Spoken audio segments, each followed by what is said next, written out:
Bonjour à toutes et à tous. Merci d'être avec nous ce matin donc, pour notre webinaire sur la directive européenne pour la performance énergétique des bâtiments. À l'approche des élections européennes, on le sait, la question de l'avenir du Green Deal se pose et on a ce matin d'analyser ensemble un des fruits du Green Deal qui a récemment été mis à jour, qui est la directive EPBD, 2PDB, la directive européenne pour la performance énergétique des bâtiments, en fonction qu'on le dise en français ou en anglais. Et ce matin, pour échanger, décrypter, analyser, prendre de l'altitude sur les objectifs de la directive, nous aurons le plaisir d'avoir avec nous Julien Tamy, qui est Policy Officer à la Commission européenne. Bonjour Julien. Nous aurons aussi Olivier Pega, qui est associé au cabinet Lexity. Nous aurons Alain Respondy-Bernard, qui est directeur de la direction de l'immobilier de l'État. Bonjour Alain. Florence Beauvais, qui est directrice du patrimoine chez Séquence. Et enfin, Duncan, qui est directeur de la décarbonation de l'immobilier pour le groupe La Poste. Grand merci à l'ensemble des intervenants avec qui on a préparé ce webinaire.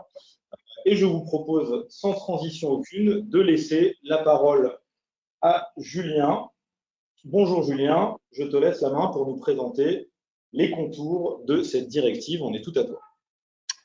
Merci Christophe et merci à l'IFPEB pour avoir mis en œuvre ce webinaire qui est toujours intéressant pour nous de venir présenter aux parties prenantes de différents pays la directive qui vient d'être adoptée. Donc, comme Christophe vient de signaler, je travaille à la direction générale de l'énergie et au service qui s'occupe de cette directive. Donc, mes collègues, moi je suis arrivé il y a un an seulement, mais mes collègues avant moi ont écrit la directive avec les parties prenantes, l'ont négocié avec le Conseil et le Parlement, et maintenant elle vient d'être adoptée. Maintenant notre travail c'est de faire ce qu'on fait là, hein, c'est ce qu'on appelle un peu de service après-vente, d'expliquer et de suivre la transposition des États membres, et on va expliquer un peu ce que c'est par la suite.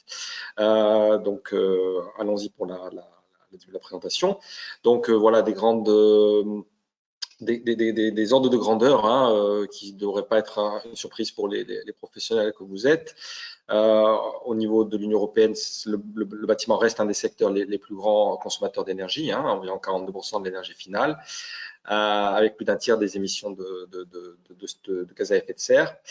Je ne vais pas lire toutes les stats sur le slide, mais ce qui est important pour nous, ce qui a un peu est à la base de la directive, c'est que 80% des logements, enfin des bâtiments existants ont été construits avant les années 2000, où les normes étaient peut-être déjà moins strictes, moins ambitieuses. Et une autre stat, c'est que 85% de ces bâtiments seront encore là en 2050. Donc, si on veut tenir l'engagement de neutralité carbone en 2050 et l'engagement intermédiaire de 2030, le stock de bâtiments existants est absolument essentiel. Donc les bâtiments neufs c'est important, mais le stock de bâtiments existants est essentiel. Et on a seulement à gauche, vous voyez en bas à gauche, un taux de rénovation à une certaine ambition, évidemment, parce qu'il y a rénovation et rénovation de seulement 1%, ce qui est trop faible pour atteindre, encore une fois, tous ces objectifs, quoi. Et ce qu'on va voir juste maintenant dans le slide suivant. Voilà, donc ça c'est pour encore faire un petit rappel. Dans tout ça, ça s'inscrit comme a souligné Christophe dans le Green Deal, dans le pacte vert. Donc vous savez qu'il y a un objectif intermédiaire de 55% de réduction des émissions à l'horizon 2030, hein, sur le chemin pour aller en 2050. Et dans ce cadre-là, l'Union européenne, enfin quand on dit la Commission européenne a adopté, non, c'est l'Union européenne parce que c'est les États membres et le Parlement qui ont adopté à la fin. Donc tout ça a été négocié vraiment des fois à l'arraché pour certains textes. Tous ces textes-là que vous voyez sur le petit diagramme hexagonal d'abeille sur le slide, ce sont les textes qui viennent, comment dire, contribuer à l'objectif d'atteinte de ces objectifs, quoi. Donc c'est des textes. C'est tout petit, mais il y a la directive sur la performance énergétique des bâtiments en bas à droite, qui est à côté de deux directives un peu sœurs, hein, qu'on appelle la directive sur l'efficacité énergétique et la directive sur les énergies renouvelables. Donc, vous connaissez sûrement la directive sur l'énergie renouvelable, mais une cible pour les États membres de renouvelables dans leur mix énergétique, et celle sur l'efficacité énergétique, mais une cible sur la réduction de la consommation d'énergie finale à l'horizon 2030, dans tous les secteurs, pas seulement le bâtiment. Mais donc voilà, ces trois directives sont assez liées. Et puis après, il y en a d'autres. Hein. Il y a la fin de l'interdiction des véhicules thermiques en 2035. Il y a le marché carbone qui a été étendu au bâtiment, ça vous devez le savoir aussi. Il y a voilà, toutes ces directives-là ont été plus ou moins adoptées, sauf peut-être celle sur la taxation de l'énergie qui n'a pas été adoptée finalement. Voilà, donc ça c'est pour vous donner le cadre général. Dans quoi s'inscrit cette directive et on va continuer sur le prochain slide. Julien, juste une petite parenthèse, l'objectif Fit for 55, on raisonne toujours depuis 1990, hein, c'est bien ça? Oui. C'est juste pour le rappeler, la question qui a été posée, et on enchaîne. Ouais. Donc ça c'est le calendrier, encore une fois je ne vais pas trop m'étendre dessus, mais ce qui est important c'est la date en rouge, c'est voilà, ça a été adopté le 8 mai, 20 jours plus tard, la directive est entrée en vigueur et les États ont 2 ans pour transposer. Et je crois que vous aurez une présentation un peu plus tard par un spécialiste pour expliquer qu'est-ce que c'est que la transposition en général, qui est, si on peut le dire de façon simple, l'application de ces règles, de ces standards dans le droit français. C'est le principe d'une directive, quoi. Et je vous refais un petit rappel sur la directive juste dans le slide suivant. Voilà, donc la directive, c'est pas la première mouture, hein, on est déjà à la 3e ou 4e mouture. Elle existe depuis le début des années 2000 et c'est une directive qui était à la base des DPE, hein, et en anglais c'est Energy Performance Certificate. Et bon, vous savez sûrement, au début les DPE étaient informatifs, volontaires, et au fur et à mesure les obligations ont augmenté. Maintenant, il faut un DPE dans tous les États européens. La directive précédente ou les directives précédentes ont instauré qu'il faut un DPE dès qu'on vend ou on loue un bien. Et dans le futur, peut-être qu'il y aura des obligations liées au DPE. Il y a des pays où c'est déjà le cas. Hein. Donc, je vous apprends rien en France avec les règles sur le fait qu'on ne peut plus louer ou augmenter les loyers pour des passoires thermiques. Donc là, c'est une application directe de comment le DPE est passé d'un outil informatif à un outil réglementaire.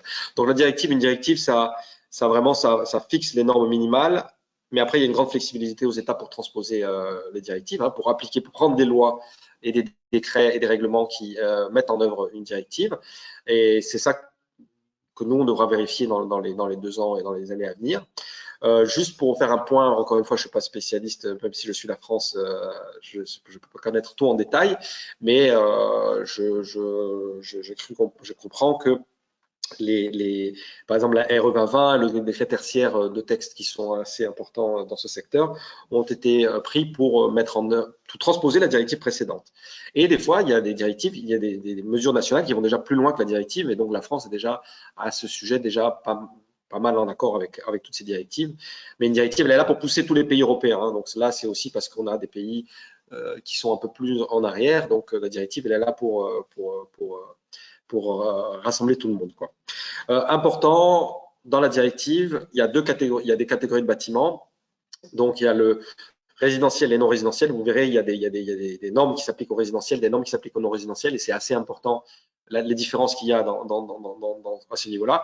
Et il y a des normes et des standards qui s'appliquent aux bâtiments neufs et aux bâtiments existants, pour la raison que je viens de dire, c'est-à-dire que le neuf, voilà, c'est important, mais sans la transformation de l'existant, on ne tiendra pas les engagements. Et ça, je vais vous montrer tout de suite. Donc voilà, les objectifs de la directive en général, c'est vraiment pour. Il y a deux aspects. Hein. Le 2030, hein, pour arriver aux objectifs de 2030, les 55%, qui dans le bâtiment se traduisent par 60%, je crois, d'émissions en moins. Et la vision 2050 à long terme pour la neutralité carbone. Donc, vous voyez en bas, donc c'est stratégie pour une vague de rénovation énergétique, ce qu'on appelle la Renovation Rate, doubler le nombre de rénovations, atteindre 60% en 2030. Et ensuite, à droite, vous avez d'autres stratégies qui ont été prises récemment. Repower EU, ça c'était suite à l'invasion de la Russie en Ukraine pour être un peu plus indépendant du gaz russe. Et voilà. Et il y a un plan d'objectifs pour 2040, mais ça, on doit attendre la prochaine commission. Il y a juste eu des communications pour l'instant, parce qu'on a fait le cadre pour 2030. Maintenant, peut-être pour 2040, on va devoir trouver une cible pour 2040 avant 2050. Mais ça, c'est pour la commission qui arrive, et on va voir par rapport aux élections européennes qui se passent dimanche. Ça, c'est un peu, pour l'instant, c'est pas, c'est trop tôt, quoi. Alors, il y a 4 grands cadres dans l'EPBD. Il y a un aspect sur la rénovation avec des normes minimales de performance énergétique, donc on va détailler plus tard, une trajectoire, des plans de rénovation. Très important en jaune, le cadre facilitateur, hein, donc si on met des normes et des standards, on doit aussi avoir un cadre facilitateur avec des passeports de rénovation, du financement, des guichets uniques, et tout ça, la directive demande aux États de mettre en place ce cadre facilitateur. À droite, il y a un volet sur la décarbonisation. Donc là, c'est la norme zéro émission pour les nouveaux bâtiments, l'énergie solaire, le phase-out, arrêt des incitations foncières pour les chauffages à combustible fossile, on va y revenir, etc. Et en rouge, un volet un peu plus smart, digital, flexibilité, avec notamment les infrastructures de recharge. Donc les bâtiments devront devenir intelligents et communiquer plus avec le réseau, un indicateur de smart readiness et d'autres aspects qu'on va voir tout de suite. Donc là, je vais commencer par l'aspect réglementaire et normes, hein, et comme je vous avais dit, il y a une distinction résidentielle, non résidentielle. Donc, je vais commencer par le non résidentiel. Donc nous, c'est ce qu'on appelle les normes minimales de performance énergétique. En anglais, c'est les MEPS, Minimum Energy Performance Standard. C'est l'article 9 de la directive.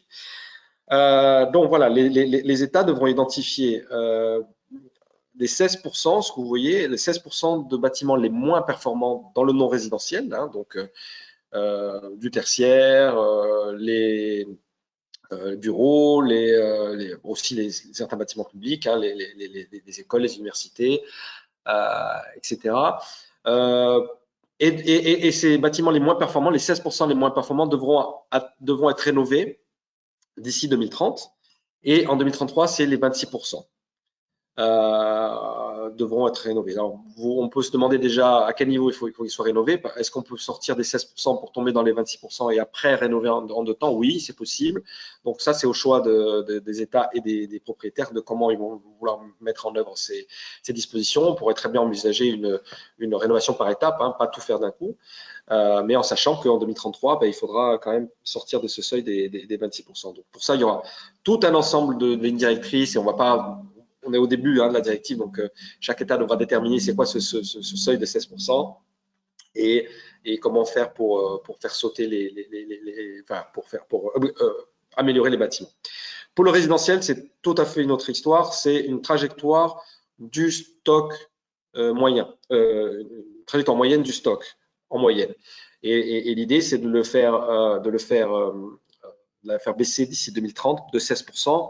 Et une fourchette de 20 à 22% en 2035. La différence, c'est parce que initialement, la proposition de la Commission était aussi de s'adresser aux bâtiments individuellement dans le résidentiel, mais les États membres ont considéré que c'était trop ambitieux et peut-être un problème d'acceptabilité sociale. Donc, la négociation a donné lieu à la fin à cette trajectoire de bâtiments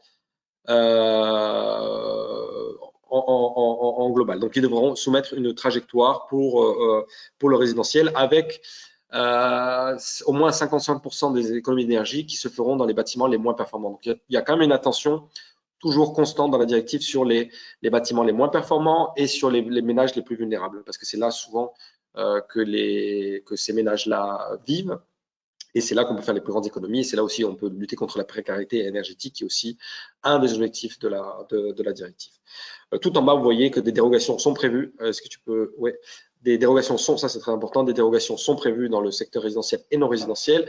Les bâtiments protégés, classés, qui ont un intérêt patrimonial, des constructions provisoires ou des bâtiments qui ne sont pas utilisés, occupés toute l'année, des lieux de culte, etc. Il y a toute une série d'exemptions. Donc, je ne peux pas vous dire quels bâtiments exactement seront exemptés. Ça ressortira des États dans le cadre de la transposition. Donc ça, c'est vraiment l'élément central de la directive, les normes et les standards à atteindre d'ici 2030 et 2033. Pour la suite, après, qu'est-ce qui se passe après 2030 et 2033 dans les plans de rénovation des bâtiments que les États devront indiquées, ils devront donner des trajectoires pour la suite, mais pour l'instant, les cibles, c'est celle-là. Alors, juste un petit point sur le déploiement d'installations d'énergie solaire, ça c'est l'article 10. Donc, je ne vais pas détailler tous les seuils, mais en fait, l'idée c'est que d'abord, on va s'adresser aux bâtiments neufs qui doivent être équipés d'installations solaires. On est là dans les non résidentiels d'abord, avec les grands bâtiments, avec surtout de certaine taille, et puis, petit à petit, à partir de 2029, tous les bâtiments résidentiels neufs et les autres devront être équipés d'installations solaires. Et si on va un peu après, on verra les bâtiments existants, pardon. Donc pour les bâtiments non résidentiels existants, pour les bâtiments publics de manière progressive, suivant un critère de surface, et pour tout autre bâtiment non résidentiel à partir de 2027. Donc, tout ça, c'est des seuils qui sont dans la directive. Donc l'idée, c'est qu'on s'attaque d'abord aux bâtiments neufs et après aux bâtiments existants, mais progressivement, en ciblant d'abord les plus grands, d'abord le non résidentiel avant d'arriver au résidentiel. Alors, la directive a introduit aussi le concept, la définition d'un bâtiment à émission nulle, Zero Emission Building en anglais, le ZEB. Donc, les bâtiments neufs devront être des bâtiments à émission nulle à partir de 2028 pour les bâtiments neufs appartenant à des organismes publics et à partir de 2030 pour tous les nouveaux bâtiments. Donc, encore une fois, je ne suis pas spécialiste de la RE 2020 ou des règlements en France, mais je pense que déjà, au jour d'aujourd'hui, un bâtiment neuf en France doit être quasiment B ou voilà, vous m'éclairerez sur le sujet, mais je pense que c'est déjà pas mal le cas en France. Et donc, les conditions pour un bâtiment à émission nulle, la définition, donc, qui est donnée dans la directive, maintenant, c'est aucune émission sur place qui proviennent de combustibles fossiles. Une très faible, donc c'est un bâtiment très performant, hein, donc qui consomme quasiment peu d'énergie finale ou primaire, et dont le niveau optimal est au moins ce qu'on appelle le Near Zero Energy Building maintenant, plus performant de 10%. Et le peu d'énergie dont on a besoin pour faire fonctionner le bâtiment doit être fourni par des énergies renouvelables produites sur site, d'un réseau de chauffage ou de refroidissement efficace. Donc ça, dans la directive sur l'efficacité énergétique, il y a une définition de qu'est-ce qu'un réseau de chauffage, un district heating ou cooling efficace et d'énergie décarbonée. Julien, pardonne-moi, c'est Christophe. Juste deux choses. Un, pour te dire qu'il nous reste une dizaine de minutes. Et deux, je ne vais pas t'aider, mais il y a une petite question qui a été posée. Il y en a deux. La première, c'est pourquoi avoir choisi 2020, où il me semble qu'on était tous enfermés chez nous en télétravail en 2020 parce qu'il y avait le Covid. Et deux, quand on parle d'énergie solaire tout à l'heure, est-ce que c'est spécifiquement solaire photovoltaïque ou est-ce qu'il y a une ouverture, par exemple, au solaire thermique pour faire de l'eau chaude sanitaire? Alors, je vais noter que pendant les autres interventions, je vais vérifier, mais je pense que le solaire thermique est… À ce moment-là, je te redonnerai la parole tout à l'heure et je te laisse poursuivre la présentation. Merci, Julien. Et l'autre question, c'est 2020? Je n'ai pas compris ça, cette question. C'était l'année 2020. En fait, il y a des gens qui disent 2020, c'était l'année du Covid où on est susceptible d'avoir moins consommé d'un côté, un peu plus de l'autre. Enfin voilà, qu'est-ce qui a fait pencher pour l'année 2020? Ah, pour la baseline, peut-être. La baseline, ouais. Voilà. Ça, c'est des négociations. Ça a été les négociations entre le Parlement et le Conseil. C'est une bonne question. Très bien. Alors, ouais, si on va à la diapo suivante. Voilà, ça c'est un sujet important qu'on m'a demandé de couvrir ici. Donc, la sortie progressive des combustibles fossiles. Donc, à partir du 1er janvier 2025, on va demander aux États de supprimer toute incitation financière, toute subvention pour l'installation de chaudières autonomes utilisant des combustibles fossiles. Donc c'est un article, voilà, il faut chaque mot compte, chaque mot pèse. C'est quoi une chaudière autonome? C'est quoi? Parce qu'il y a des systèmes hybrides. Voilà, c'est compliqué. Est-ce qu'on prend en compte le biogaz qui va arriver plus tard, etc. Il y a une guidance, des lignes directrices qui sont en préparation pour préciser tout ça, qu'est-ce qu'une incitation financière, etc. Donc, je pourrais envoyer plus tard plus d'éléments sur ce sujet, mais sachez que c'est quelque chose qui est en discussion avec les États membres, parce qu'on les consulte, on consulte des parties prenantes. Hein. On a fait des workshops, mais donc pour clarifier cette disposition. Il y a aussi une nouvelle base légale pour définir des normes concernant les émissions de gaz à effet de serre pour les chaudières, parce qu'avant, on regardait surtout sous l'angle efficacité énergétique, mais maintenant aussi, elles pourront respecter des normes d'émissions, et donc ça pourrait amener à avoir des interdictions dans le futur, quoi. Dans les plans de rénovation, il y a une planification de politiques et mesures visant la sortie d'ici 2040 des chaudières autonomes. Ça a souvent été interprété comme il y aurait un ban ou une interdiction des chaudières autonomes à partir de 2040. Ce n'est pas vraiment le cas. On demande juste aux États de prendre des mesures, des politiques visant à cette sortie de chaudières autonomes d'ici 2040. Mais on pourra revenir si vous avez d'autres questions sur ce sujet. Alors après, je vais aller un peu plus rapidement. Donc un cadre facilitateur renforcé avec des plans de rénovation des bâtiments. Donc il y a un modèle commun et les États devront soumettre ce plan en décembre 2025. Et il y a une consultation publique qui est prévue. Donc ça, c'est très important que vous fassiez entendre votre voix quand l'État vous consultera. Et nous, on pousse vraiment à ce que l'État fasse ça et ne considère pas juste comme on fait une consultation publique, on a tické la box et donc c'est bien. Alors, nous, on veut vraiment que ce soit un plan avec toutes les parties prenantes de c'est quoi la vision, c'est quoi qu'on veut atteindre en 2030, en 2040, 2050 et comment on fait pour y arriver tous ensemble, quelle politique on met en place, quelles sont les barrières, quelles sont les contraintes en termes de main-d'œuvre, en termes de financement et comment, voilà. Nous, on aimerait vraiment que ce soit un plan compréhensif à ces niveaux-là et pas juste un exercice bureaucratique, quoi. Les modalités durables, donc il y a augmentation du nombre de bornes de recharge. Encore une fois, c'est un peu comme le solaire, il y a toute une série de seuils et à partir d'une certaine taille, on doit mettre tant de bornes de recharge ou prévoir les câbles et les infrastructures nécessaires pour un raccordement. Ça, je ne vais pas le détailler, mais vous le trouverez dans la directive à l'article 14.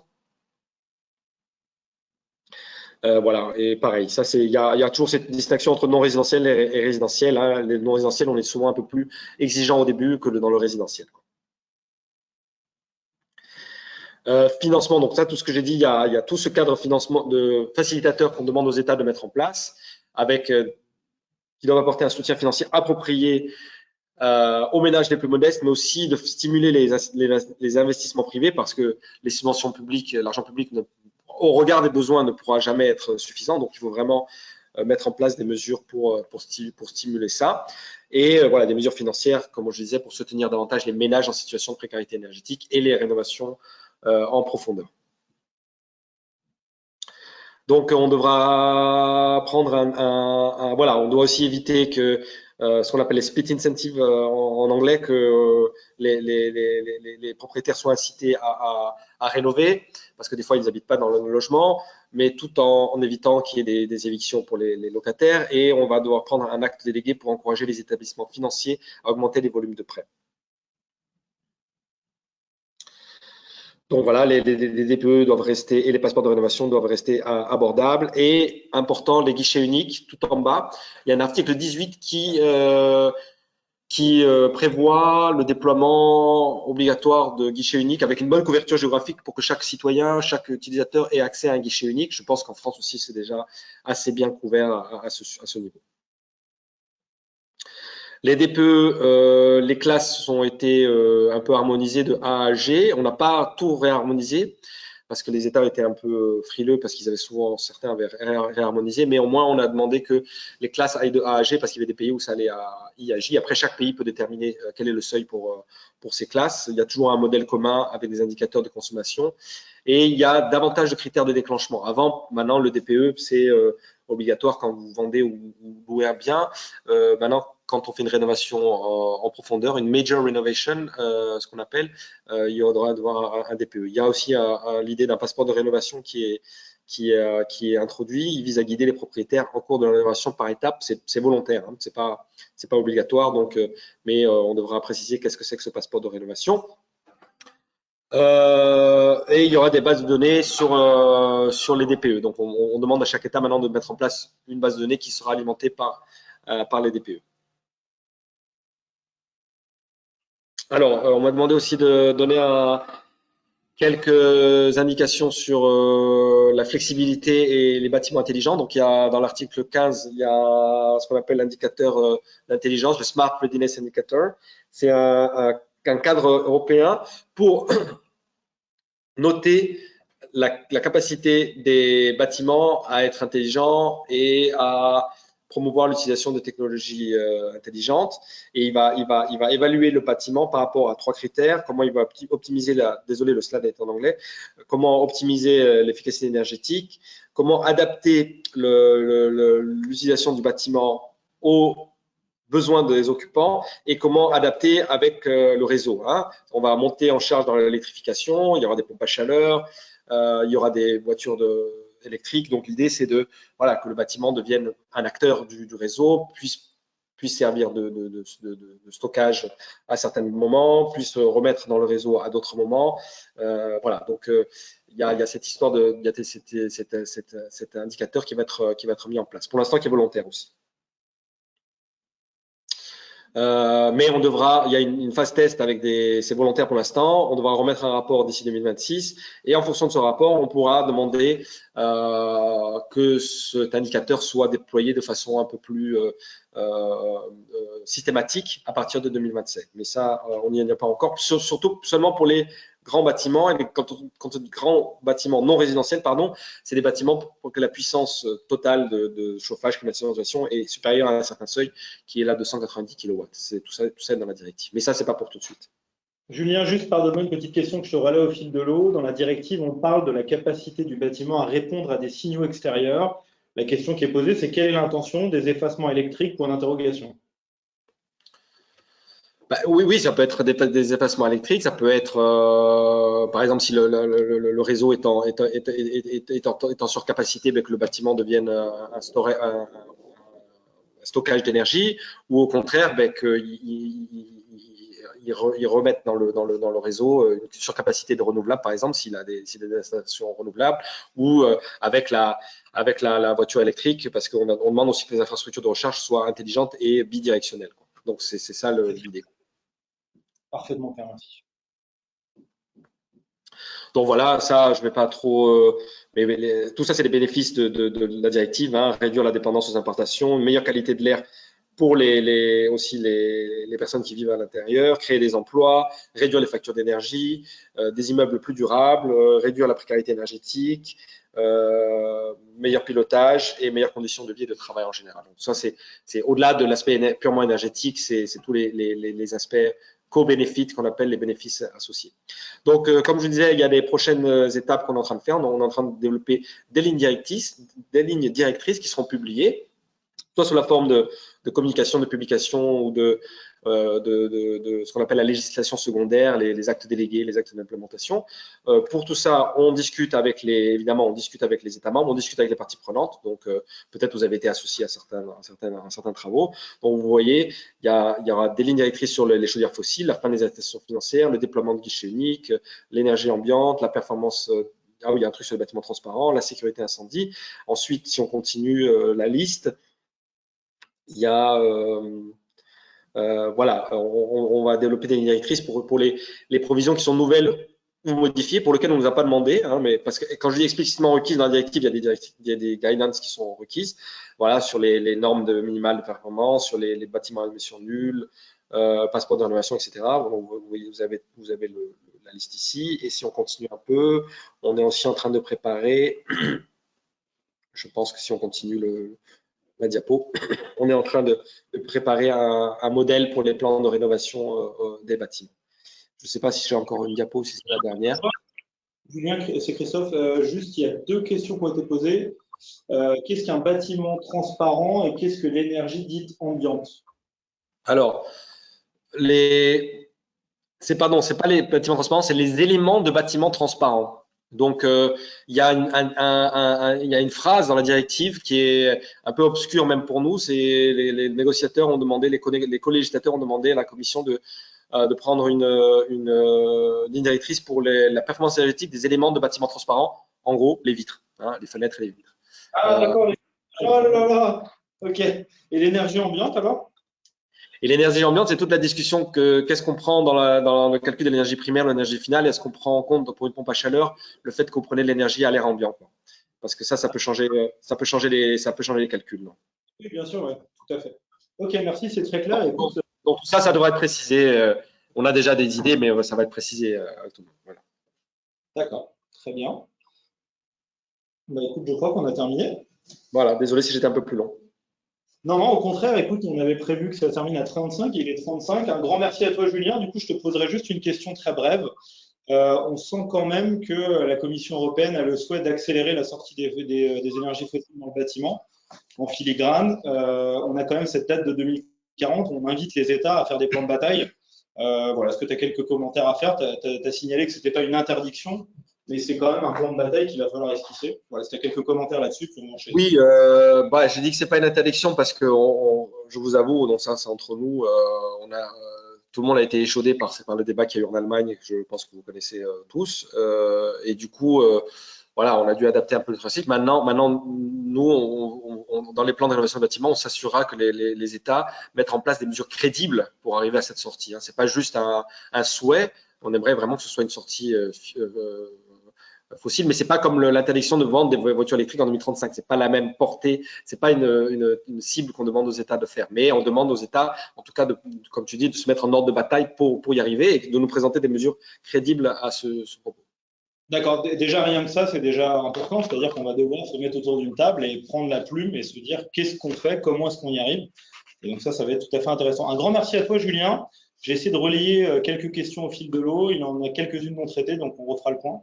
Mais merci, c'était extrêmement clair. Et du coup, sans transition, je donne la parole à Olivier Ortega. Bonjour à tous, bonjour à tous.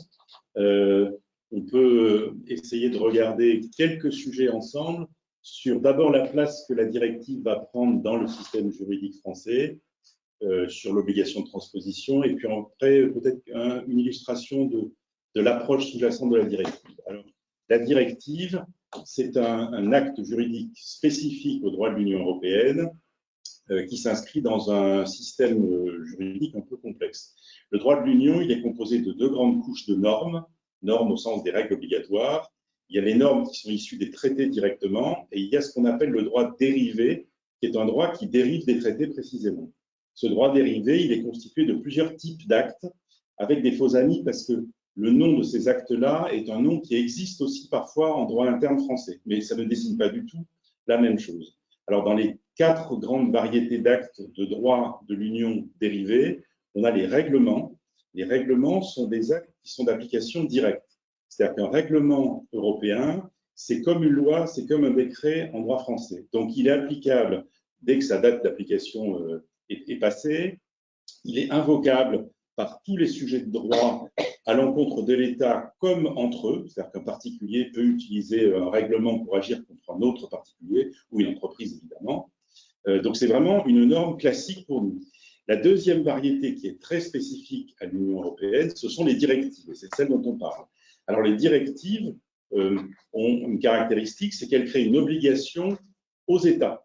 Et donc, le texte du traité sur le fonctionnement de l'Union européenne, qui décrit ces 4 actes et qui les définit, dit « La directive lie tout État membre destinataire quant aux résultats à atteindre, tout en laissant aux instances nationales la compétence quant à la forme et aux moyens. » Donc, tout est dit là-dedans, c'est-à-dire que c'est bien une obligation de droit et les États doivent s'y conformer.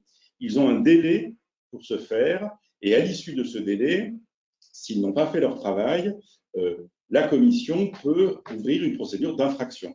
Donc, on voit bien que c'est une obligation, mais une obligation qui se fait au travers de textes nationaux. Alors, justement, les textes nationaux peuvent être de plusieurs variétés en France, puisque vous savez qu'il existe dans la Constitution de la Ve République une répartition des compétences entre la compétence du législateur et la compétence du pouvoir réglementaire, du pouvoir exécutif, et que suivant le cas, la transposition se fait soit par de la loi, soit par du règlement. S'agissant de la loi, on a plusieurs manières de faire. On peut avoir une loi de transposition, ça arrive parfois, dans laquelle on transpose tout ce qui ressort de la compétence législative issue d'une directive. Ou bien, on peut avoir l'occasion de lois de véhicules particuliers, de la transposition dans tel ou tel article.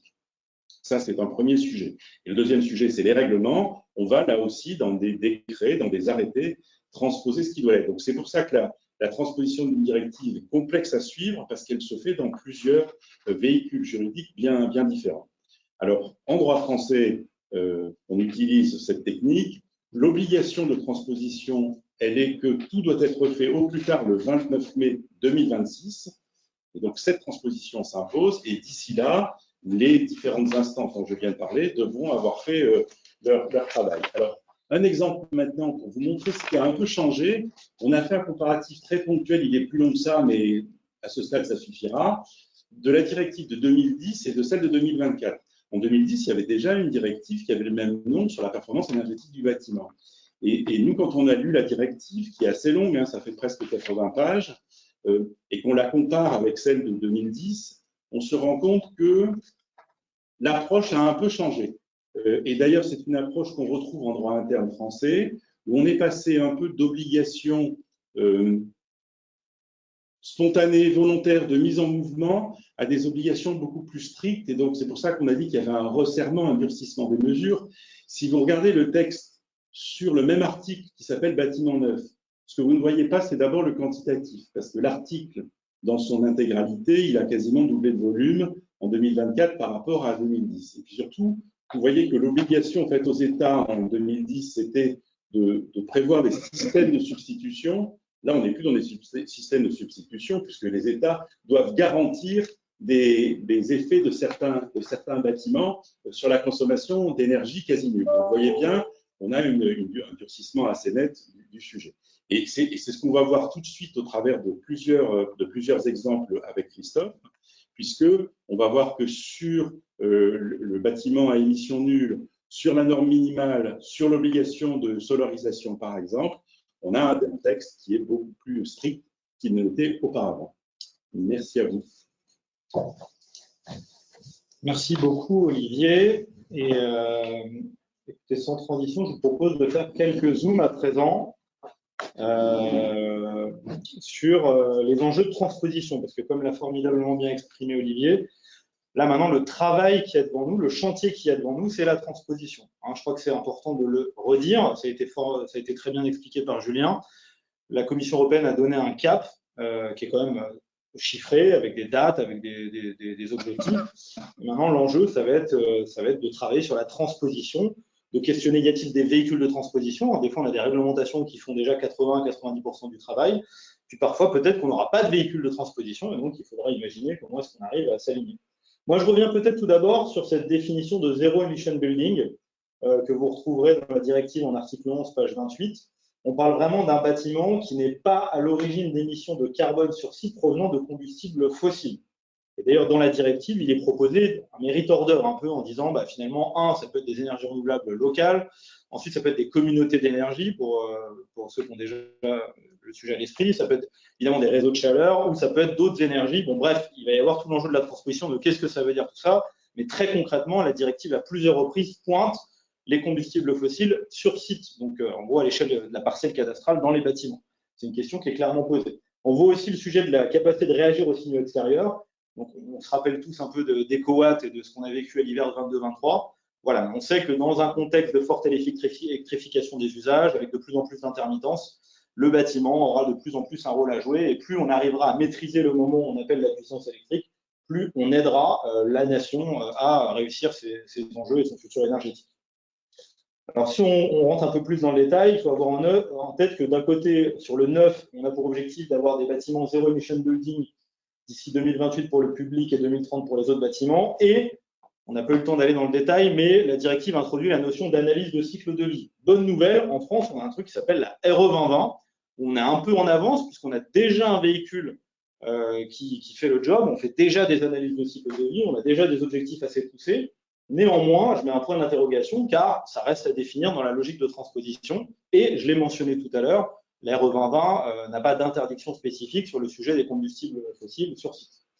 Ensuite, on a le parc existant avec un objectif de zéro emission building à l'horizon 2050. On parle d'un immobilier qui va à cet objectif-là. Mais je le répète, la directive nous invite au niveau national à faire un plan de bataille de comment vais-je réussir à éliminer les chaudières fossiles d'ici 2040. Donc en fait, ça c'est le sujet général. Je crois qu'on a tous le souvenir de l'année dernière, avant l'été, la grande concertation qui avait été lancée pour aller jusqu'à l'interdiction des chaudières gaz, qui avait généré énormément de débats, puisqu'on voit qu'en fait ce sujet qui est tout à fait crucial, il pose des questions techniques, économiques et sociétales.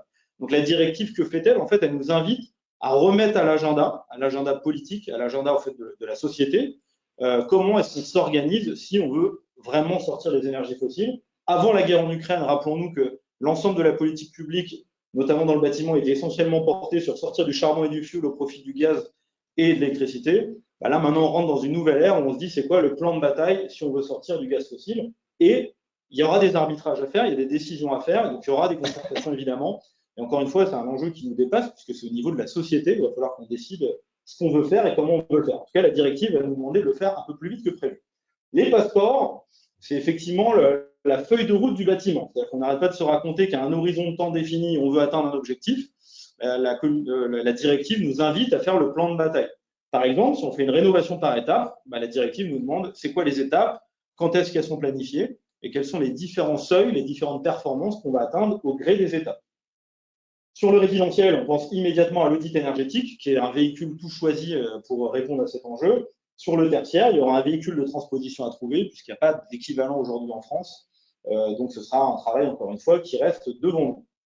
Je ne vais pas vous détailler dans l'ensemble, on a tenté une représentation graphique du sujet des normes de performance minimale.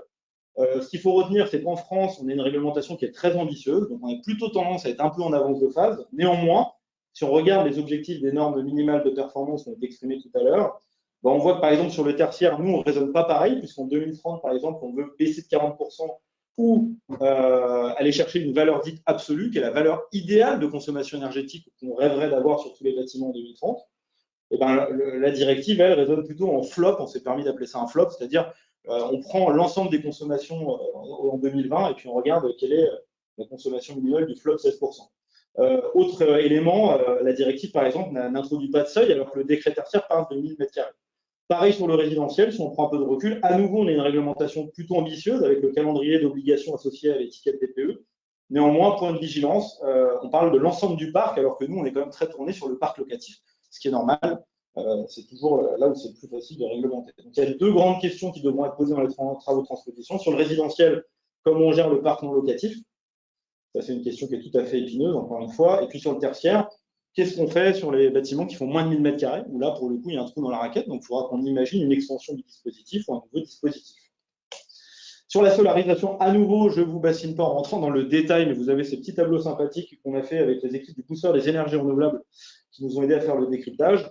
On est plutôt bon, plutôt en avance de phase. Néanmoins, on se rend compte qu'à partir de 2026, on a des seuils qui sont dans la directive en surface de plancher, alors que nous, on raisonne en emprise au sol dans le cadre de notre réglementation, qui deviennent très durs. Donc, il y aura un travail d'ajustement, de clarification à faire. Mais on a des véhicules. Voilà, j'insiste, ce mot-clé, on a des véhicules de transposition. Ça veut dire qu'on est, voilà, il y aura des enjeux d'analyse, d'ajustement, mais en tout cas, on a des véhicules qui sont déjà sortis de terre et qui existent. Le résidentiel s'invite dans la directive à partir de 2030, alors qu'en France, pour l'instant, il n'y a pas d'objectif. Donc, on va aussi parler de solarisation du résidentiel. Et puis enfin, sur le parc existant, un tertiaire public où il y avait déjà des objectifs qui étaient fixés en France, et on en a un peu plus rude à l'horizon 2031 qui sont fixés par la directive. Voilà, je suis allé assez vite sur ces tableaux, vous les retrouverez, on vous mettra à disposition les PowerPoint en PDF et en PowerPoint. Comme ça, vous pourrez les analyser, réagir, mais voilà le décryptage qu'on voulait vous partager ce matin. Dernier point, on a aussi la partie mobilité, donc les installations de recharge de véhicules électriques et les locaux vélos, mais les timings et les seuils qui sont différents. Et puis enfin, le décret BACS, pour les gens qui voient de quoi je parle, c'est le décret qui est relatif au GTB, à l'automatisation des bâtiments. J'ai décidé de mettre en relief deux sujets, la qualité environnement intérieur, dont la QAI, où la directive nous invite à mieux nous emparer du sujet, et à nouveau le sujet de la flexibilité énergétique, où une GTB, évidemment, par nature, elle est capable de faire ça, mais encore faut-il faire le dernier kilomètre et programmer un mode flex-ready. Pareil, c'est des discussions que nous pouvons avoir. Écoutez, on est pile à l'heure, donc je vous propose à présent d'introduire nos trois témoins d'aujourd'hui, que je salue à nouveau. Oui, on entend parfaitement. Non, c'est Julien. Je voulais préciser, tu as parlé de flotte pour les non-résidentiels. Est-ce que j'ai bien compris? Non, oui, flop, ouais. Ça t'allait pas, le mot flop? Mais pour les non-résidentiels ou pour le résidentiel? Pour le non-résidentiel, pour le tertiaire. Parce que pour le non-résidentiel, pour nous, ce n'est pas de trajectoire globale. Hein. C'est vraiment chaque bâtiment qui est vraiment… Tout à fait. Je me suis permis d'appeler ça, tu sais, comme dans la taxonomie, on dit toujours top. Je me suis permis d'appeler ça. Le flop, d'accord. Et juste, pour préciser donc les questions que j'ai eues, le solar thermique est bien dans la catégorie de installation solaire, donc c'est pas que le photovoltaïque. Et pour la base de 2020, donc il y a plusieurs réponses. Donc ça a été quelque chose de négociation entre le Parlement et le Conseil. Mais globalement, la réponse c'est que déjà c'est Covid, mais c'est un peu pré-Covid. Donc pour nous, c'est vraiment le début. Et tout ce qui a été fait depuis 2020 va compter dans la trajectoire de 16% aussi. Ça c'est important. C'est pas juste ce qui va être fait à partir de maintenant. Parfait. Un grand merci pour tes éléments de compréhension. Et je propose à présent donc, de présenter à nouveau donc, Alain Respondy-Bernard qui est avec nous, qui va être le premier à intervenir, qui est directeur de la direction de l'immobilier de l'État. Bonjour Alain. Florence Beauvais qui est directrice du patrimoine chez Séquence et Dan Tran qui est directeur de la décarbonation de l'immobilier chez le groupe La Poste. Et on a imaginé maintenant un témoignage de chacun d'entre vous avec 3 questions. L'idée c'était de vous faire réagir sur les défis posés par la directive, même si j'insiste, devant nous reste le chantier de la transposition. Donc, nous, la question collective qu'on se pose, c'est vous qui êtes des acteurs plutôt volontaires, plutôt ambitieux du marché, voilà, quelle est votre grille de lecture des enjeux, des défis, des freins, voire peut-être des sujets sur lesquels vous êtes déjà en avance de phase, avec 3 thèmes. La rénovation du parc, on va essayer de diminuer la consommation d'énergie. La sortie des fossiles, où la directive pose la question de est-ce qu'on peut y arriver en 2040. Et puis la solarisation des bâtiments. Et je propose tout de suite de laisser la parole à Alain, qui va commencer par décrypter le sujet sur la rénovation du parc. Alain, on est tout oui. Bonjour à tous, vous m'entendez bien? Parfaitement. Alors, comme on aime beaucoup l'IFPEB, on a décidé de vous en donner 2 pour le prix d'un. Donc, je suis avec Cécile Thévenin, qui s'occupe de tous ces sujets à la direction de l'immobilier de l'État. Et voilà. Et donc, pour présenter très rapidement, pour vous dire, l'immobilier de l'État, c'est quand même un gros bébé, puisqu'on occupe 95 millions de mètres carrés. Grosso modo, l'immobilier public, ça fait 300 millions de mètres carrés. Les 200 autres millions, c'est les collectivités locales, les hôpitaux, les écoles. Et dedans, on a à peu près tout ce qui peut être concerné comme bâtiment. C'est-à-dire, on a 22 millions de mètres carrés de bureaux, mais on a 18 millions de mètres carrés de logements. On a une vingtaine de millions de mètres carrés d'universités, de lieux d'enseignement, et puis tout le reste, des commissariats, des maisons éclusières de voies navigables de France ou des bases de sous-marins nucléaires Barracuda. Donc voilà, on a de quoi s'amuser. Mais surtout, on met en avant le fait que l'immobilier de l'État, c'est 16 TWh de consommation énergétique et c'est 2,6 millions de tonnes équivalent CO2 d'émissions de gaz à effet de serre par an, qui fait que grosso modo, pour le gouvernement, il n'y a pas de stratégie nationale de décarbonation de l'économie sans décarbonation des services publics, vu la place des services publics en France, et il n'y a pas de décarbonation des services publics sans décarbonation des bâtiments de l'État, pour planter le décor. Alors, qu'est-ce qu'on fait? Déjà, on est en fait sur un départ lancé sur cet immense patrimoine.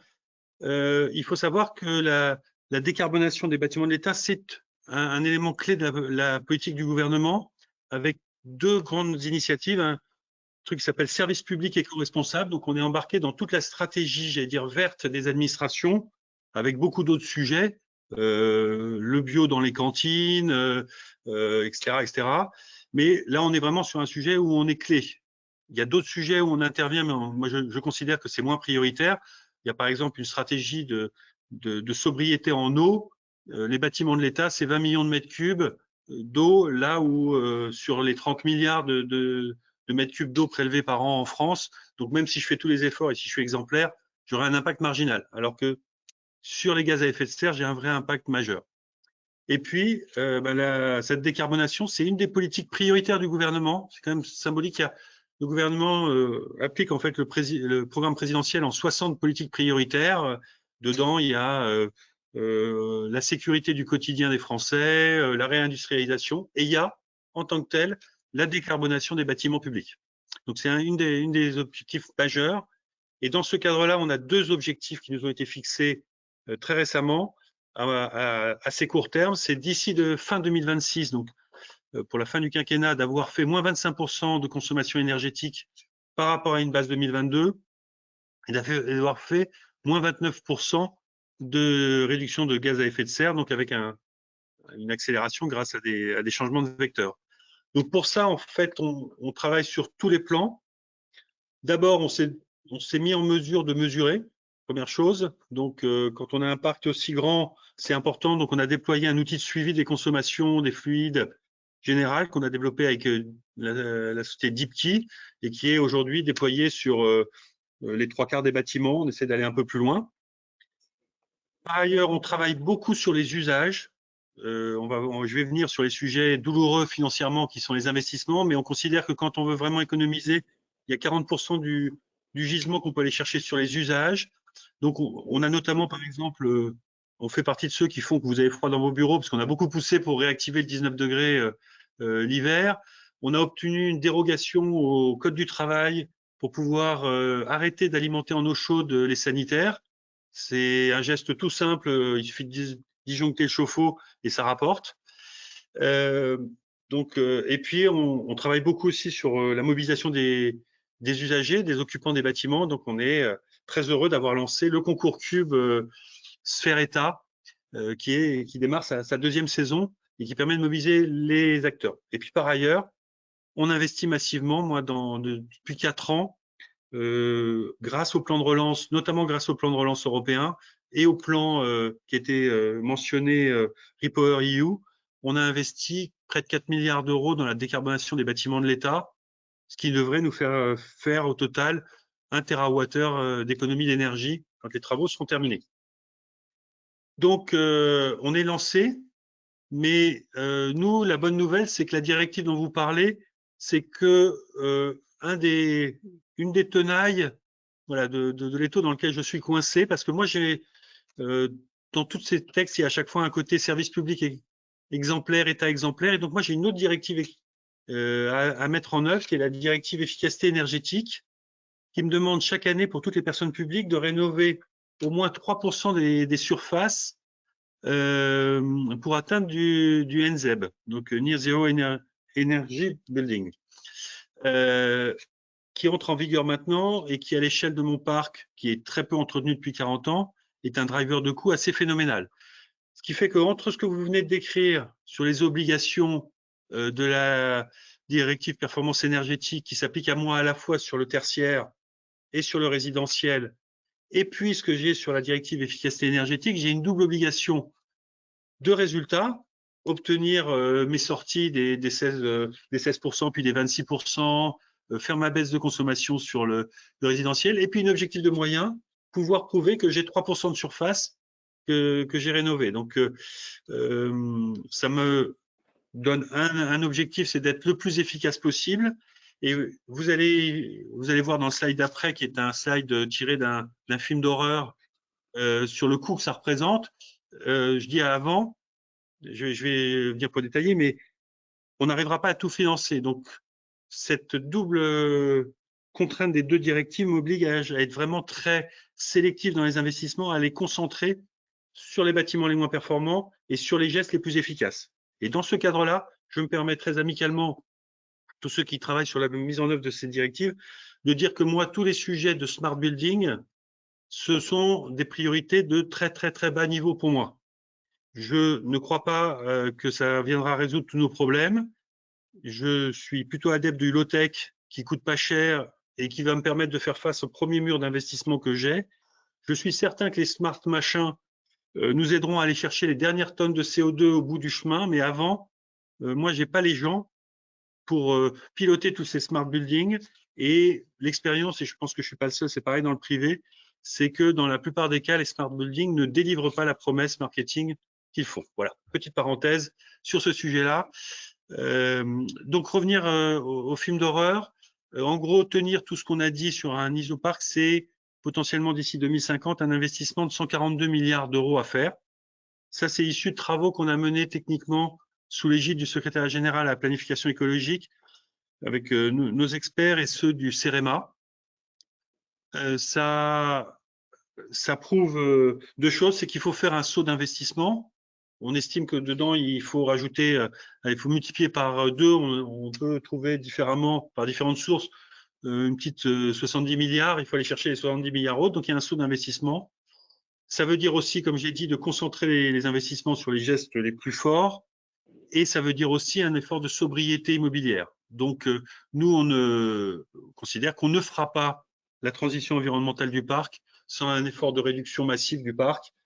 Ça tombe bien parce que si on fait cette sobriété, on contribuera à d'autres politiques de transition environnementale comme le zéro artificialisation nette en rendant des surfaces tertiaires à d'autres usages. Donc voilà, donc nous on est lancé dans ce sujet d'accélération d'investissement. Il pose aussi beaucoup de défis de mise en œuvre tout concrets. C'est-à-dire que quand bien même j'aurai tout cet argent, et que vous l'avez vu, le contexte budgétaire n'est pas à me donner tous ces milliards tout de suite. Aujourd'hui, j'ai pas les gens pour le faire. J'ai pas les gens au sein de l'État, parce que l'État s'est un peu affaibli en matière sur tous ces sujets-là. Il est en train de se réarmer. Mais même, je pense que globalement, le système français ne fournit pas assez d'énergéticiens, de gens capables de conduire les opérations. Donc, je ne sais pas si parmi ceux qui écoutent, il y en a qui hésitent aussi sur leur orientation, mais voilà, on va chercher tous ces profils-là assez massivement. Voilà pour nos défis, où on en est. Je suis prêt à répondre aux questions après, mais voilà, d'autres éclairages que le mien. Merci beaucoup, Alain. Ce que je propose, c'est qu'on poursuive sur les témoignages. Si vous avez des questions, vous pouvez les poser au fil de l'eau. Et puis, en fonction du timing, je me permettrai de les relayer. Merci, Alain. Le décor est important puisque tu nous as rappelé un peu l'enjeu des doubles directives. Et pour voir que vous vous êtes donné des objectifs très volontaires, où on ressent que vous êtes plutôt en avance de phase sur les objectifs fixés par l'Europe, mais paradoxalement, il y a des investissements massifs avec des arbitrages en fait, qui vont devoir être faits. Donc, c'est extrêmement clair. Et du coup, je repose la même question à Florence, qui est avec nous. Florence, je vois que tu as mis ton micro, donc on est tout à toi. Bonjour à tous, donc Florence Beauvais, je suis directrice du patrimoine de Séquence. Séquence est une filiale d'Action Logement Immobilier. Merci. Donc il y a 106 000 logements maintenant en Île-de-France. On est uniquement francilien, le groupe Action Logement est sur tout le territoire. Un peu plus d'1 million de logements pour Action Logement. Et chez Séquence, on construit 4 000 logements neufs par an et on en réhabilite exactement le même nombre, c'est-à-dire 4 000 depuis peu. Sur le sujet de la rénovation, en fait, nous, on a très, très fortement accéléré notre politique de rénovation du fait de la loi climat et résilience qui a été qui nous a fait reprioriser en fait les résidences parce que Séquence c'est une société qui est jeune, qui a été créée en 2019 de la fusion de 6 ESH franciliens. Et cette loi climat et résilience nous a fait changer notre programmation, notamment pour prioriser les dernières étiquettes F et G. Aujourd'hui, on en est sur la fin. Et traiter en avance de phase réglementaire les étiquettes E, voire même les étiquettes D. Je veux bien, je passe sur le slide d'après, si possible. Merci. Vous comprenez un petit peu où on en est chez Séquence et les difficultés que ça peut poser. En tant que filiale d'Action Logement, nous, on rentre complètement dans la stratégie du groupe sur la décarbonation et les économies d'énergie. C'est un plan d'action très, très ambitieux qui a été présenté en 2022 par Action Logement et qui notamment dit que tous les logements d'Action Logement doivent être étiquette C en 2030. Donc là, on est sur une approche très volontariste et qui va bien au-delà de la réglementation. Vous avez à peu près les chiffres devant vous de ce que ça représente chez Séquence. Alors aujourd'hui, les chiffres à mi-2024, il nous reste 2000 passoires thermiques, F et G. Et on est vraiment sur les bâtiments les plus compliqués à traiter, sur lesquels on rencontre deux types de problèmes, un problème financier et un problème technique. On a des bâtiments qu'on ne sait pas sortir de l'état de passoire, ça existe, moi j'y suis confrontée, c'est des bâtiments qu'on ne peut pas isoler, soit parce qu'il y a des difficultés de droite sur plomb, soit parce que c'est des façades qui présentent un intérêt architectural. Et aujourd'hui, j'ai des bâtiments sur lesquels je ne peux pas partout faire de l'isolation par l'intérieur, encore moins un site occupé. Et on a un problème économique parce que sur ces dernières résidences, on peut atteindre des prix qui dépassent les 100 000 euros du logement pour la rénovation thermique, donc sur lequel se pose la question de faire ou de ne pas faire les travaux. Le sujet qui va nous rester également, c'est le sujet de la copropriété, et ça j'y reviendrai aussi quand on parlera de la sortie des fossiles. Ces Séquences, on a un tiers du parc qui est en copropriété, on a une activité de syndic, donc c'est une part très très importante de notre patrimoine, sur lequel les délais de prise de décision sont beaucoup plus longs, et surtout, les financements sont pas les mêmes, ils peuvent être plus complexes et où on est confronté à la capacité financière des copropriétaires. dont une grosse partie de nos copros peut être issue de la vente HLM, sur lequel il peut être compliqué pour un locataire d'aller mettre 40 000 € de rénovation par logement, ce qui est à peu près nos ratios moyens sur l'éradication des passoires. Donc sur les FIG, on est à la fin du sujet, mais ce qui reste est vraiment compliqué à traiter. On démarre sur les étiquettes E et on est en train de voir comment traiter nos 40 000 logements en étiquette D d'ici 2030, avec une action de rénovation, mais pas que. On va travailler sur la sortie des fossiles, donc ça, j'y reviendrai tout à l'heure. Sur le sujet de la rénovation, nous, on embarque également les travaux de confort, bien sûr, et on a vraiment une logique de maîtrise des charges sur le long terme. Je rejoins ce qui a été dit avant, on va travailler sur l'usage, notamment sur tout ce qui est sobriété. Nous aussi, on a remis notre parc à 19 degrés, mais alors pendant la crise énergétique, en fait, on avait les premières réclamations des locataires. Moi, j'avais jamais vu ça, ça fait 10 ans que je travaille dans le logement social. Première réclamation de locataires parce qu'ils trouvaient qu'il faisait trop chaud dans leur logement. Et au regard du prix de l'énergie, c'était une vraie inquiétude. Donc aujourd'hui, il y a vraiment sur nos rénovations un axe maîtrise de l'énergie du prix de l'énergie sur le long terme qui est très très fort et qui rejoindra la sortie des fossiles. Et sur le sujet de la rénovation également, on s'est rendu compte en faisant notre bilan carbone que le poids carbone des matériaux était extrêmement important, que chez Séquence, la moitié du poids carbone, c'est les émissions des énergies fossiles de nos résidences, l'autre moitié, c'est les matériaux.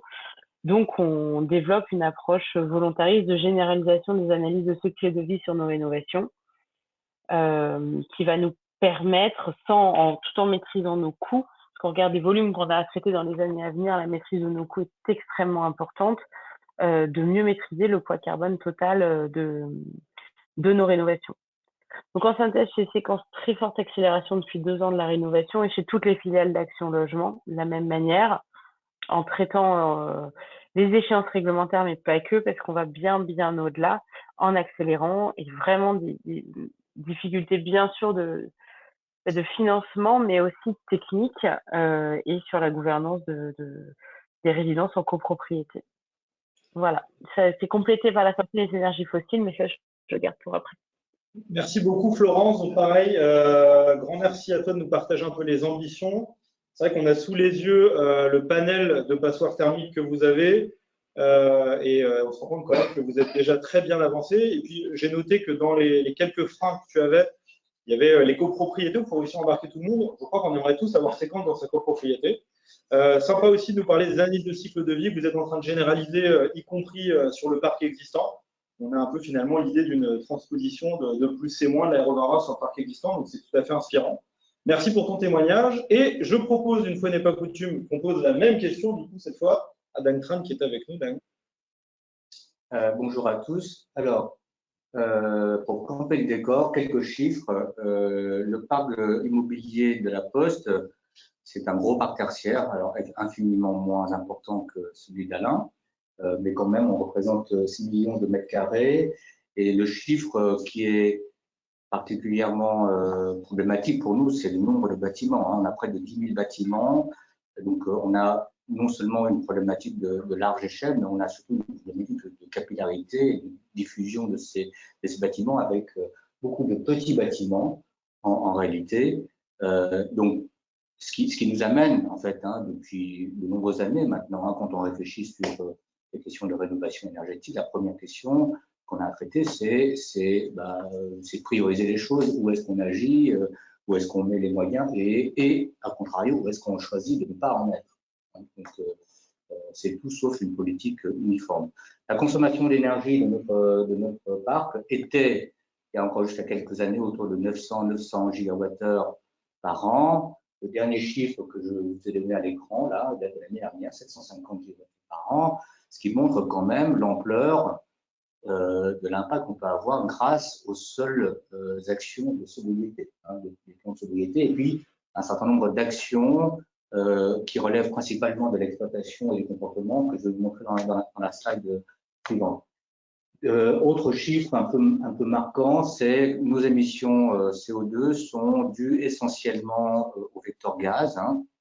C'est-à-dire que si on accepte le petit camembert jaune, là, les fluides frigorigènes, dont on n'a pas les chiffres précis, hein, donc c'est une grosse estimation à la louche, hein, 23%. Si on sort ce chiffre-là, en fait, le gaz représente 2 tiers de nos émissions en réalité.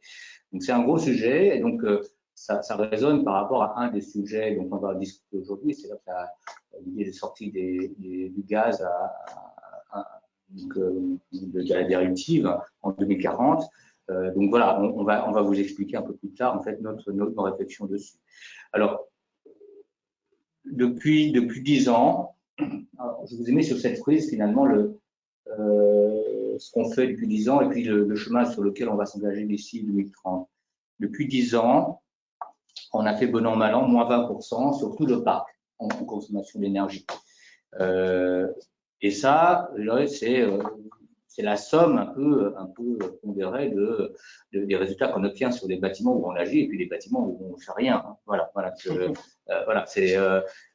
Alain disait tout à l'heure que par les éco-gestes, on arrive à faire jusqu'à moins 40. Je confirme hein, que le concours cube, bâtiment par bâtiment, on arrive à faire moins 30, moins 35, voire moins 38 pour le plus gros. Moins 38. Voilà, pour le plus gros qu'on a fait. Bon.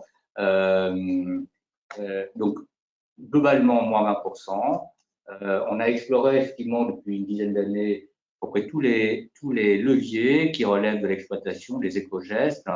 On a engagé en 2015 une politique de travaux embarqués, c'est-à-dire que chaque fois qu'on le peut, on intègre dans les gros entretiens, dans les travaux de gros entretiens et gros renouvellement, des surspécifications qui permettent finalement de mettre le bâtiment dans les standards de performance au niveau BBC Rénovation.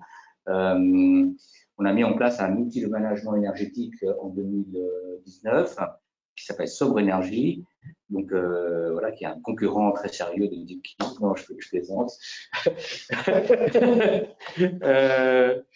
Et donc on a fait pas mal de choses, mais la limite de cette action, et on s'en est aperçu finalement ces dernières années, c'est que d'une part, on n'a pas de grande visibilité de ce qu'on a fait. Ceci est dû essentiellement finalement à notre organisation territoriale. Hein, des travaux sont proposés par les régions, passent dans des moulinettes d'arbitrage de programmes.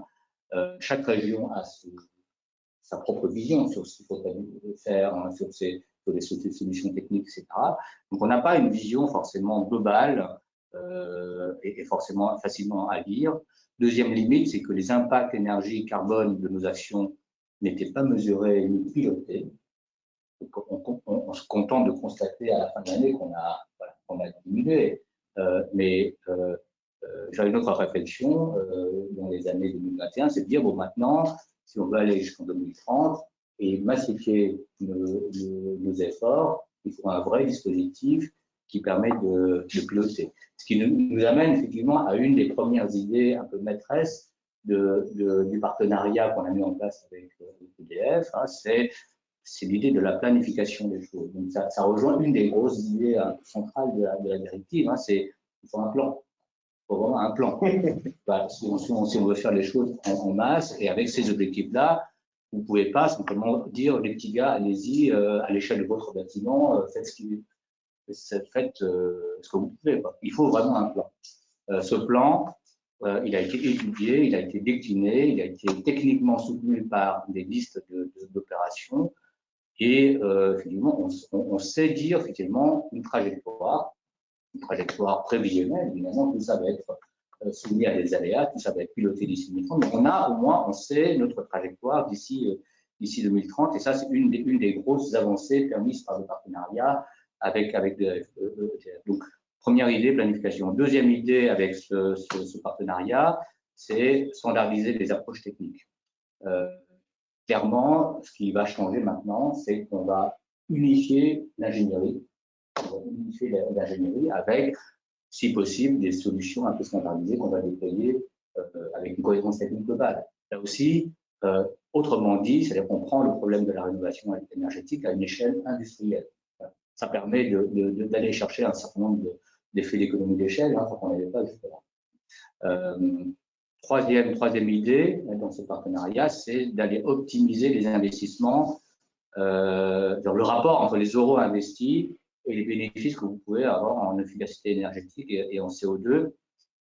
Ça, c'est un point très important parce que pour faire décider au groupe La Poste d'investir sur la période 400 millions d'euros, croyez-moi, j'ai dû montrer patte blanche en termes de démonstration finalement des bénéfices en termes d'efficacité énergétique et CO2. Et donc, effectivement, l'étude a permis effectivement d'avoir une espèce de vision globale de ça.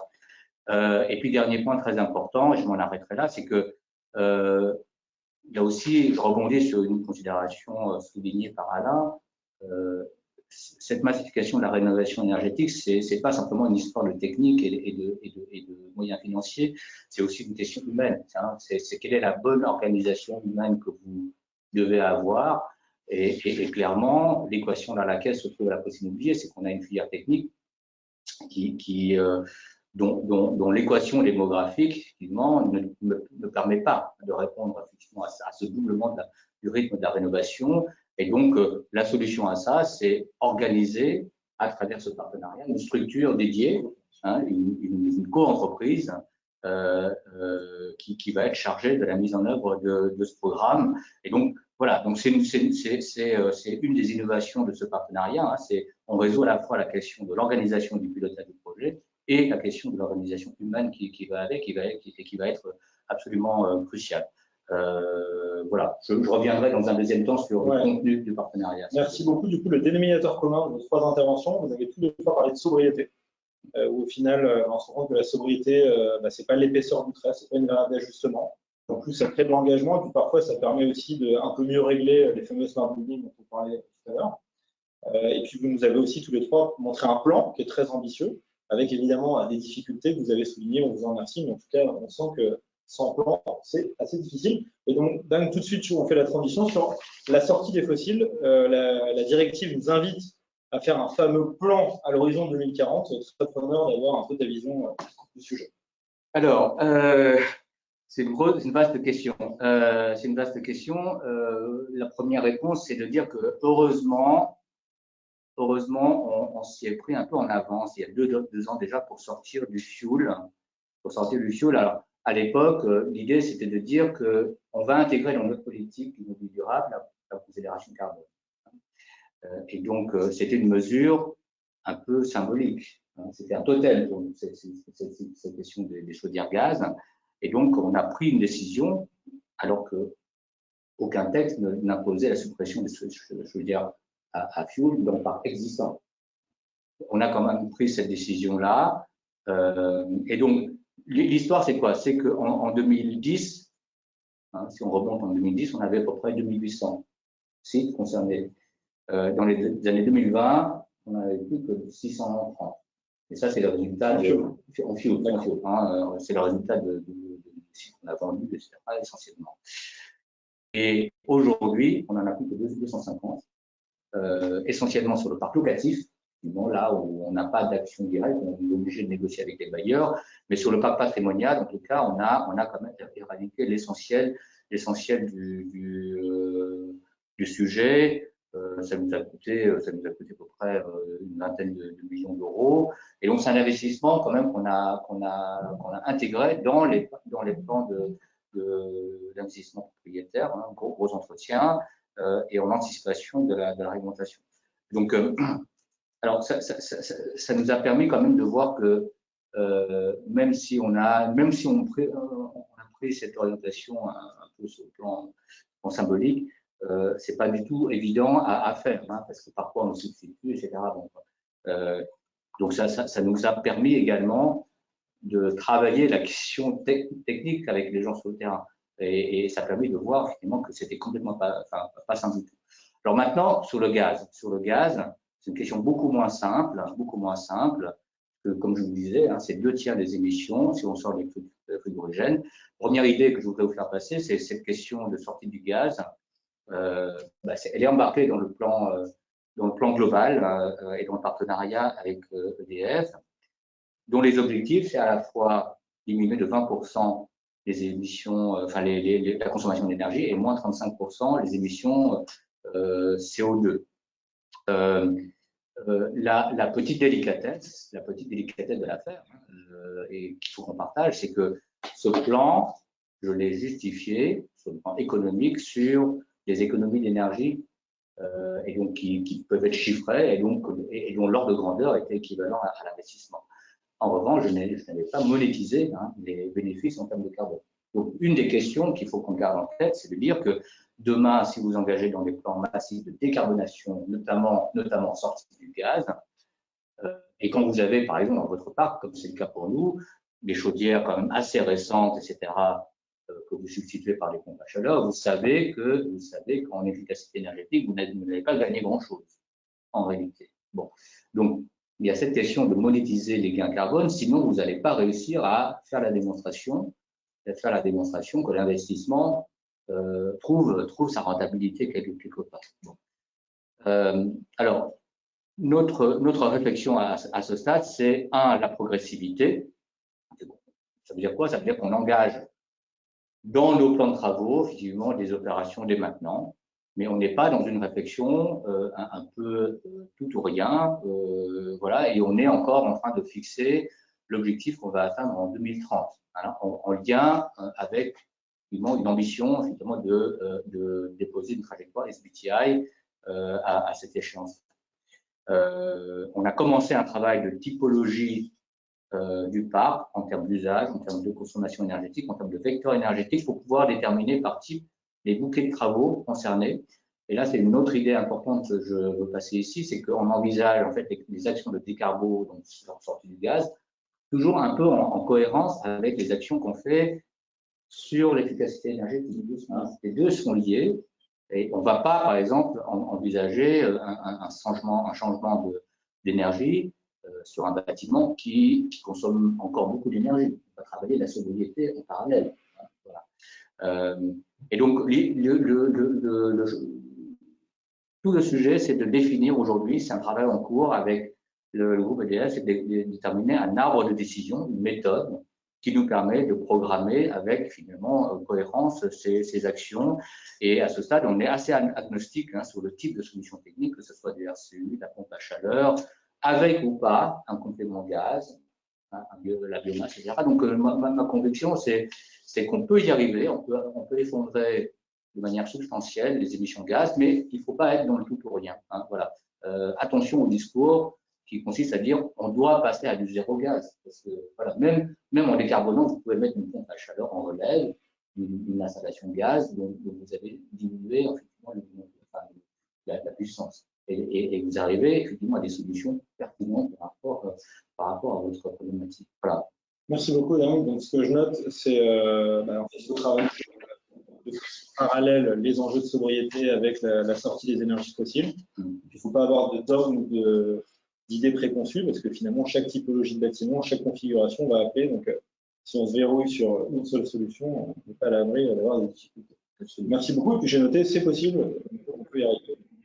Très, très positif. Allez, je propose qu'on enchaîne. On a pris une petite dizaine de minutes de temps. C'est moi qui suis un piètre modérateur. Alors, pareil, la même question sur la sortie des fossiles. Encore désolé des 10 minutes de retard qu'on a pris.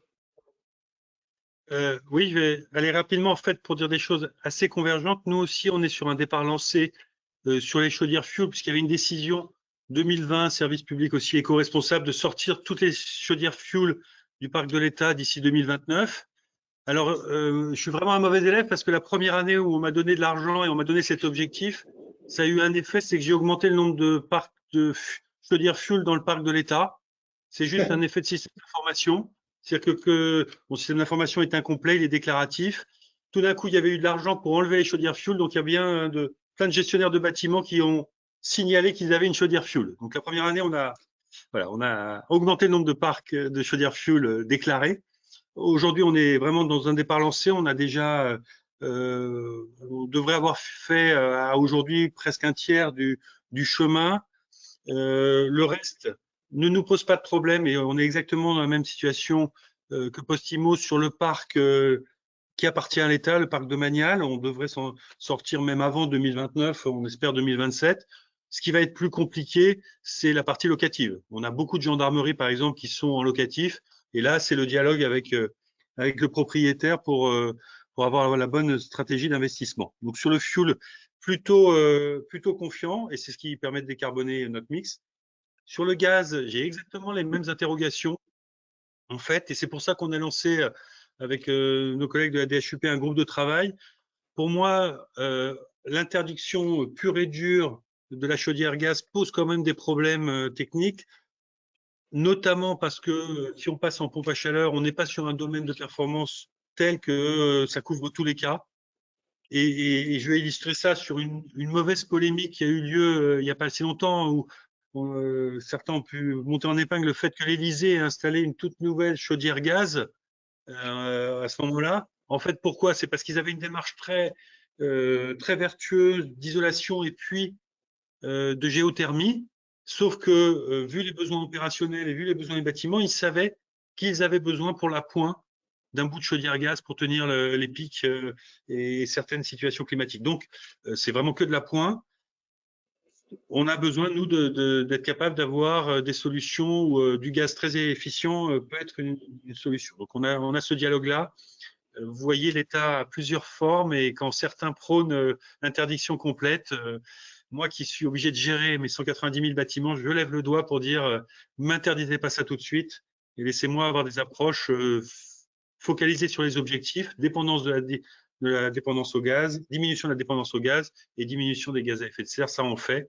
Mais en revanche, ne vous mettez pas dans un carcan. Voilà, très rapidement. Je suis obligé de vous quitter, mais Cécile sera là notamment pour raconter 2-3 choses sur notre stratégie solaire. C'est mieux, elle est beaucoup plus solaire que moi. Merci beaucoup, Alain.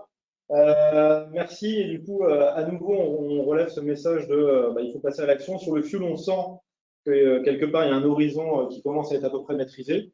Et sur le gaz fossile, on sent qu'il y a encore des recherches de la bonne solution au bon projet et où il y aura encore des échanges à avoir pour trouver les bons leviers. Et du coup, je donne la parole tout de suite à Florence avec la même question sur la sortie de fossile des 2040. Florence, on est d'accord. Alors, avant de vous parler de notre stratégie pour la sortie des fossiles qui est prépondérante dans notre politique technique, juste vous montrer le bilan carbone qu'on a fait chez Séquence en 2021, qui a été notre point de départ, qui montre qu'en fait 46% de notre poids carbone vient des émissions de carbone des énergies fossiles présentes sur notre parc. Comme je le disais tout à l'heure, on a quand même l'autre moitié qui est les matériaux de construction et de rénovation, donc absolument pas négligeable et sur lesquels on travaille. Mais là, on s'attaque aux 46% et donc à la sortie des fossiles. Si on passe sur le slide d'après, notre stratégie prévoyait déjà, donc avant la directive, la sortie des énergies fossiles d'ici 2040. On est dans la lignée de la stratégie d'action logement, zéro émission nette 2040 et réduction de 55% des émissions de carbone d'ici 2030. Aujourd'hui, notre stratégie de sortie des fossiles, elle a 2 blocs principaux. J'ai 40 000 logements en collectif gaz, 20 000 logements en individuel gaz. Je n'ai plus de logements au fioul chez Séquence. Ça, c'est un sujet qu'on a réglé. Et on va commencer par le spectre du collectif gaz. L'idée, c'est de raccorder tout ce qui est raccordable à des réseaux de chaleur. Même si aujourd'hui, ils ne sont pas classés, même si aujourd'hui, ils n'ont pas une majorité d'énergie renouvelable, on a la conviction que ces réseaux vont augmenter leur part d'énergie renouvelable, donc on se raccorde, et on se raccorde en masse. On a cartographié l'intégralité de notre parc par l'outil qui a été mis en place en ligne, et on sait qu'on a 6 000 logements qui sont à moins de 200 mètres d'un réseau de chaleur et qui sont raccordables. Et on en raccorde à peu près 2000 par an. En 2023, on a fait 2000 pour 3 millions d'euros. On en fera 2000 cette année pour 2 millions d'euros. Et on va le faire chaque année. On cartographie aussi tous les projets de réseaux de chaleur sur l'île de France parce que nous, on a un patrimoine uniquement francilien. Donc, la chance d'avoir énormément de réseaux de chaleur. Et dès qu'il y a un nouveau projet, on le cartographie, on regarde les bâtiments raccordables. Depuis 1 an, on regarde aussi les bâtiments qui sont en individuel gaz, s'ils sont raccordables. La faisabilité va vraiment dépendre de la manière dont les conduits passent, mais en tout cas, on le regarde aussi. Et donc, il va me rester à peu près 33 000 logements en collectif gaz qu'il va falloir sortir des énergies fossiles. La manière dont on va le faire chez Séquence, c'est qu'on va travailler sur des solutions en tiers investissement. Et en fait, ce n'est pas nous qui allons définir la solution technique qui sera utilisée. Au départ, on partait sur une cartographie, regarder quelle résidence peut passer en géothermie, quelle résidence peut passer en biomasse. Et en fait, on s'est rendu compte que c'est pas notre métier. Nous, on est gestionnaire de parc. Nous, ce qu'on veut, c'est un pourcentage d'énergie renouvelable locale. On veut un prix de chaleur qui est garanti et on veut une garantie de fourniture de la chaleur et donc de continuité de service. Et donc, on réfléchit en ce moment, notamment avec Olivier Ortega, que je remercie de nous accompagner sur le sujet, au meilleur véhicule juridique qui pourra nous permettre de sortir en masse des énergies fossiles en travaillant sur l'hybridation, qui est quelque chose auquel nous, on croit beaucoup et qui sera de toute façon nécessaire. Donc, il restera une partie de gaz, mais beaucoup moins importante, et en tout cas là où c'est absolument nécessaire. L'idée, c'est vraiment de sortir en masse, donc c'est-à-dire de ne pas raisonner site par site, mais de raisonner en lot de sites géographiques de taille assez importante pour aller assez vite, parce que 2030, c'est demain, 2040, ça va arriver très vite. Et donc, l'idée, c'est de lancer une consultation pour dire aux opérateurs, voilà, nous, on veut un prix de chaleur max de temps, on veut du tiers investissement et on veut un pourcentage d'énergie renouvelable. Proposez-nous la meilleure solution en groupant nos sites et en allant raccorder aussi les bâtiments voisins. Et je pense vraiment que pour passer à l'action là-dessus, il faut qu'on soit nombreux, il faut qu'on soit plusieurs, parce que ces projets ils seront rentables si on est plusieurs à se raccorder et à vouloir les porter ensemble. Et à partir de ce moment-là, on va trouver des modèles économiques, j'en suis persuadée, qui sont soutenables pour les opérateurs qui nous accompagnent. Et c'est de cette manière-là que nous, on prévoit de sortir des énergies fossiles sur les 15 prochaines années. Voilà pour le témoignage de Séquence. Florence, ce que je trouve appréciable dans ton témoignage, c'est que tout à l'heure, on a parlé de travail d'équipe à l'intérieur des organisations et puis de transformation finalement pour réussir ce défi. Et là, maintenant, on retrouve l'enjeu de la coopération pour aller plus vite et pour être au rendez-vous du planning qui nous est donné. Donc, c'est aussi un dénominateur commun, je trouve, dans vos témoignages. Et du coup, dernière question, et je vais vous proposer à tous les trois d'avoir un tout petit mot de la fin, parce qu'on se rapproche de la fin, on aura 5-10 minutes de retard, je vous prie d'excuser pour ceux qui commencent à avoir faim. Il est 11h30, donc normalement, on devrait survivre. Et donc, dernière question, la solarisation, où en sommes-nous avec un petit mot de la fin de votre choix? Sachant que, Florence, on a vu que la directive invite le résidentiel dans la grande partie de la solarisation. Donc, je te laisse nous partager ton rapport d'extrêmement sur le sujet. Non, mais en fait, la solarisation, c'est un sujet chez Séquence, en tout cas, qu'on n'a pas encore travaillé. Ça a été travaillé chez Action Logement et il y a un plan de déploiement du solaire qui se monte, notamment en démarrant par les filiales du sud de la France. C'est vrai que nous, on n'a que du patrimoine en Île-de-France, donc on a préféré travailler d'abord sur la sortie des fossiles pour le chauffage et l'eau chaude sanitaire. Par contre, c'est bien un sujet qu'on prévoit de traiter. D'ailleurs, ça pourrait être intégré dans les réponses pour la sortie des fossiles. C'est un sujet qu'on prévoit de traiter en travaillant sur l'autoconsommation aussi, mais qu'on n'a pas abordé. Donc voilà, moi sur la solarisation, c'est bien prévu. La directive ne fait que remettre la priorité dessus. Donc on va accélérer sur le sujet. Et ce que je dirais comme mot de la fin, c'est réaffirmer le fait que pour répondre à ces enjeux, il ne faut pas qu'on invente chacun de notre côté une manière de faire, je pense, mais que vraiment on travaille ensemble, quitte à ce qu'on lance des projets groupés de sortie des énergies fossiles pour donner aussi des signaux très forts à des opérateurs économiques qu'il y a un modèle qui doit se créer et qu'en tout cas, nous, on est vraiment volontaires pour travailler dessus avec eux. Parce qu'à la fin, c'est comme ça que ça va accélérer et se massifier. Voilà pour le mot de la fin de Séquence. Un grand merci à toi, Florence. Et du coup, je propose de poser la même question à Ding avec à nouveau le sujet de la solarisation et puis un petit mot de la fin puisqu'on se rapproche de la fin. Alors, là aussi, je vous ai mis une frise pour situer notre action depuis 2009, en fait, date à laquelle on a lancé les toutes premières centrales photovoltaïques avec Urbace Solar. Alors, on a eu 3 phases dans notre histoire. La première phase, c'est c'est une politique où finalement, voilà, un opérateur installe des centrales de toiture dans un modèle injection. Bon.